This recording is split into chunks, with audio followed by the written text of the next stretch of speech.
Hi friends, welcome back to Suji's home. నేను మీ సులోచన. ఎలా ఉన్నారండి? అందరూ బాగున్నారా? ముందుగా అందరికీ వినాయక చవితి శుభాకాంక్షలు అండి. చూసారా బొజ్జ గణపయ్యలు ఎంత అందంగా ముద్దుగా ఉన్నారో. రకరకాలుగా తయారు చేసుకోవచ్చండి మనం. చాలా బాగున్నాయి కదా. సో మన భారతీయులందరికీ సాంప్రదాయం ఏంటంటే ఏదైనా పని మొదలుపెట్టినప్పుడైనా శుభకార్యాలు చేసినప్పుడైనా ముందుగా విఘ్నాలు అనేవి రాకుండా వినాయకుడిని కొలుస్తాం కదా. పసుపు వినాయకుడిని చేసుకొని ముందుగా మన పనిని ప్రారంభిస్తాం. శుక్లాం వరదరం విష్ణుం శశివర్ణం చతుర్భుజం ప్రసన్న వదనం యాయత్ సర్వ విఘ్నోపశాంతయే అని వినాయకుడిని పూజించుకొని మనం ఏ పనినైనా ప్రారంభిస్తాము. సో అంతేకాకుండా వక్రతుండ మహాకాయ కోటి సూర్య సమప్రభ నిర్విఘ్నం కురుమేదేవ సర్వకార్యేషు సర్వదా అని ఈ శ్లోకాన్ని రోజుకి ఒక్కసారైనా పఠిస్తే మనకు అన్ని శుభాలే జరుగుతాయి, అనుకున్నవి నెరవేరుతాయి. ఇలా అందంగా పసుపు వినాయకుని కూడా చేసుకోవచ్చండి. ఇది లాస్ట్ వీక్ నేను పోస్ట్ చేశాను ఈ వీడియో. కింద డిస్క్రిప్షన్లో లింక్ కూడా ఇచ్చాను. సో అండ్ స్క్రీన్స్లో కూడా ఉంది, ఒకసారి చూడండి ఎలా చేసుకోవచ్చు అనేది. అలాగే మట్టి వినాయకుడు యూజ్ చేయడం చాలా మంచిది కదండి. సో మట్టి వినాయకుడు పిల్లలకి మనకి కలర్ఫుల్గా ఉండాలని అంటారు కదా. సో పిల్లల చేతే మనం కలర్ వేయించవచ్చు. వాటర్ కలర్స్ ఉంటాయి కదా, అవేం హార్మ్ఫుల్ కాదు కదా. సో అవేనా వాళ్ళతో వేయించవచ్చు.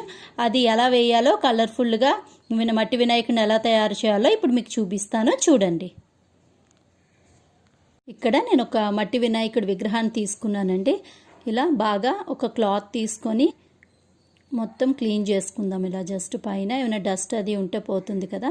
సో అలా క్లీన్ చేసుకొని వాటర్ కలర్స్ ఉంటాయి కదా మన పిల్లల దగ్గర, అలాంటి వాటర్ కలర్స్ తీసుకొని, అవి హార్మ్ఫుల్ కాదు కదా. సో కలర్స్ తీసుకొని ఇలా పెయింట్ చేసుకుందాం. మన గణపతిని మనమే పెయింట్ చేసుకుంటే చాలా సంతోషంగా ఉంటుంది.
చెప్పండి.